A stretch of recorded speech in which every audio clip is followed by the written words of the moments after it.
7. He's just from having an interview on our sister station, Radio 47, with my colleague Fred Arocho. And of course, we tunaendeleza hiyo conversation hapa kwa TV 47. Karibu sana. Najua, I remember that tomorrow we had a game. It's not there. Hiyo lazima tutukuulize. We have fans, AFC Leopards fans, like myself. You are an AFC Leopards fan. I'm an AFC. Ngoja kwanza, kwa cheza chini kwanza. Uliza vile weche anafeel. Haendi hatuendi kutingiza mabeka na ile kwa tumeenda kufanya hivyo. But what really, we know what happened, Chairman. November, the same thing. What is the solution to this? What is the solution? You had mentioned about going to Tanzania. Usitupeleke Tanzania, sisi Waluya hatuwezi kucheza Tanzania. Asante Tony. Karibu, na pia other guests, yes, my senior, Weche, the other guest. You know, Tony. Yes. Kwangu, it's been very disturbing and very disappointing, because where we are today, we were there in the 6 years I've been at FC. Getting a field to play Mashemeji Derby has been a nightmare. A serious nightmare. And imagine miaka 6 zimeisha na bado ni nightmare. So we were to play in November, tukaambiwa viwanja zinakarabatiwa. So for that, yeah. The earliest tunaweza cheza hiyo match, yes, it will be in February. Before to test match before Cup of Nations. Yes. So we are finished February. And you see, I cannot just, it is our home game. We cannot allow that match to be played in Machakos. People will kill each other because the infrastructure of Machakos cannot contain that huge number of fans. Yes. Now, we have to take football serious, and we are taking it serious. Tukasema, let's talk to the government. They need to give us either Kasarani or Nyayo. Initially, they told us Nyayo, Kasarani is available. We as FC were saying, we prefer Nyayo because we want to bring as many fans as possible. We start showcasing that when the Cup of Nations comes to Kenya, the stadiums will get full. We start building that momentum. So we were told now, Kasarani again, it's not possible, sababu. And we were told Nyayo it's not possible because our Jeka floodlights, hizo tu ndo zimebakia. But everything else is has been finished. So tukapelekwa Kasarani. Kasarani is supposed to play, tunaambua they've brought equipment za kuweka hizo canopy, and they've mounted them. So they can't remove them. And they can't allow people to come there, crowds to come there. Anything can happen. So, hapo ndio tuko. And it is disappointing. Pia sasa, the blame comes back to us, kwa nini FCA na kiwanja? Which is a good question to ask. Yeah. 6 years ago, to promise kiwanja Kasarani. Incepted in 1964, hatuna kiwanja. The last 6 years, again, I'll tell you, without fear of any contradiction, nimefuata mambo ile kiwanja ile Moi alitupatia.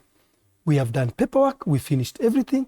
So by the time tulikuwa supposed to move in, tukaambiwa wait because it is under Sports Kenya. When ardhi sasa came, hizo viwanja hizo za Kasarani ziliwekwa under Sports Kenya. So we can't get a title, but we can be given a lease. My last meeting about the viwanja, I sat on the same table with all my NEC members, including my patron, including His Excellency the President, including the Cabinet Minister for the Cabinet Secretary for Sports, Honorable Ababu Namwamba, and the Director General of Sports Kenya, Pius Meto. And the President gave directives. Pius Meto, DG was Sports Kenya, and the CS for Sports, Ababu Namwamba, they come up with a cabinet memo. Ipelekwe cabinet, we are given that land through a cabinet paper. Now, the Director General wa Sports Kenya, akasema we can be given 66 years lease. But the President requested we be given 99 years. And he further went on to request Shabana na Gor Mahia waongezwe hapo because these are the biggest community clubs. So, viwanja tumetafuta, hapo ndio tuko. And I will say this, without infrastructure, our teams will remain briefcase. Do you have capacity to build these stadiums? Ama mtaachia serikali? We have capacity to build the stadiums. How? Once umepata your stadium, I am sure we can come up with a few strategies. In fact, there are people who build the stadium, then you go on until you buy them out. We had gotten 2 of them. Yeah. In fact, even recently, we were starting to have some talks with Starebo Center.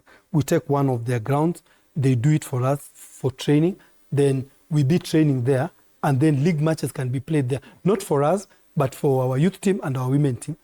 We collect some revenue as we pay them. Getting your land, you actually will get people to build a stadium for you, then you partner with them. Maybe, Kolanda, just a quick one. Quick one, yes. Just to challenge our chairman, AFC Leopards. Yes. Because during our days, I don't think if you could dream of postponing an AFC Gor Mahia match. Well, you cannot. So I don't know if it's the booking of the stadiums, because to me, AFC has made me into who I am to today. When I went to Harambee Stars, it was because of AFC Leopards. So AFC, it's very dear to me because it's made imejenga umikiweche. Yes. So chairman, sijui kwa hiyo booking ya viwanja ndio shida ama because siku zetu hakuna time tulikuwa tuna, especially unaona game kama hizo, it's the biggest. Tuseme Shabana imeingia kidogo, lakini FC Gor ilikuwa one of the biggest na mambo ya kupostpone. I don't think if time yetu tulikuwa ina happen. Mickey, thank you. I think tulicheza sama kidogo ulikuwa senior, tukanina siku zetu. I can also say during our days, it was never postponed. Why was it never postponed? There was Nyayo Stadium and there was Kasarani. Now what is happening, CAF and FIFA are telling us, Nyayo Stadium and Kasarani, sio viwanja za mpira. That's why even Harambee Stars is playing outside this country. Why? And I can tell you, Mickey, Nyayo Stadium ground, the playing surface, that place was horrible. We preferred our matches to be played at City Stadium. There was better grass than Nyayo Stadium. Even Kasarani, when it came, the playing surface was, this place is softer. It was worse. So now, with advances in technology and standards, CAF is saying, you cannot use this stadium. This playing surface is outdated, number one. Number two, the dressing rooms. Those are not dressing rooms. Hizo tu ni labda their toilets. Ni nyumba tu. Alafu, we want football to be televised, to be out there. You do not even have the media center. So we need these things. Alafu, we want the stadium to have seats which are numbered. Ndio tujue Tony Kolanda ndio urushanga mawe na yeye ukaanga seat number 17. Yeah, unaona? Yeah. So these are the changes that since you left playing football that have come in. Unfortunately, I've been found in management. And when you're in management, when you are told you cannot use Nyayo Stadium, si eti imebomolewa, iko tu bado vile ilikuwa na Kasarani. But now, haiwezi tumika because we are now doing those stadiums so that they come to speed to the standards of CAF and FIFA. Of course, Mike, in a short while as we wind up, najua hata nimeambiwa ninafaa nitoroke hapa. Nilikuwa nataka chairman ongee, but wacha ongee Barnabe tu. Najua una mambo mingi sana. Mimi swali yangu kwa chairman moja. Answer ziko. Chairman, mimi nauliza, unajua mlikuja mka confirm date, tuka hype game, tunaenda. Who confirmed the date and why? Hawako wanajua kwamba uwanja haiko ready? Ama nini li happen and how did it come that sasa already tuko tayari, Sunday tunaenda game? Pili, mumetuacha tu hivyo. When is the game? Watu wamebook mabasi. Is it after hiyo sasa renovation? Maybe to answer is you. Is it next year? When? Your question has come across. Just the same way tuliambiwa AFCON iko lini? February. Ikapelekwa nini? Hiyo stadium haiko ready. Sisi tuliambiwa tutacheza Kasarani. Kasarani tuliambiwa iko ready, kila kitu iko ready. But remember, hizo canopy zimewekwa, they need to be fixed. So sa cranes zimeletwa, zimewekwa ndani. Sasa tukaambiwa iwezekani. Nyayo, we can actually play at Nyayo. We can play at Nyayo, But sasa somebody says tukicheza Nyayo tutakuwa tunachomea gava because wanasema stadium imeisha lakini floodlights hazijawekwa. Watu watakuja wapige picha hizo floodlights. We don't need to use floodlights. Tutaka tucheze saa 10 ama hata hiyo saa 9 tucheze league. We shall not use tuta need floodlights sababu playing surface imeisha, kila kitu imeisha. Bado tu kumount hizo ma floodlights. So now we don't have powers more than the government. Wakisema haiko ready. Okay. So sasa nimesikia because I am now in both federation and the club. Tutacheza na Gabon kwanza. There's one school of thought saying we need to play to test the pitch before game ya Gabon. Tungecheza Mashemeji to test ya Gabon. Tuone kama tunaweza ijaza, tuone sisi kwaje. Somebody else is saying FC na Gor wakicheza hapo hizo vio zote zitavunjwa. Now we are there.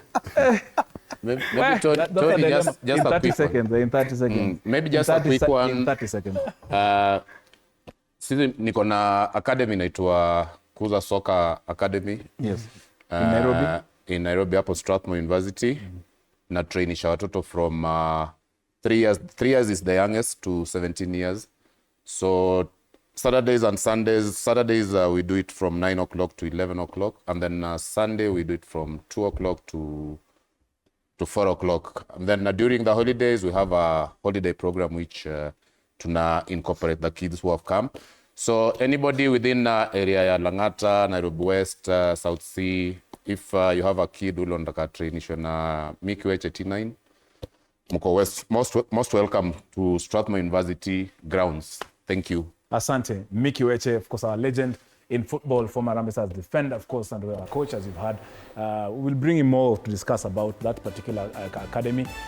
We also have the chairman of AFC Leopards. Amesema pia kwa confederation ako na kofia mingi na amejipata miguu ziko huku na huku.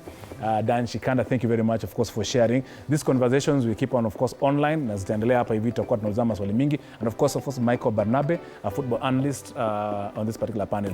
Thank you very much, gentlemen, for making time. This is Sports Extravaganza. My name is Tony Kolanda. On behalf of the entire squad, both on and off the camera, my producer, Stanley Nyarngita, Boniface Kimanzi, my director, Emmanuel Inonda, and the entire team here at Cape Media, we thank you for watching. Up next, of course, is news in Kiswahili.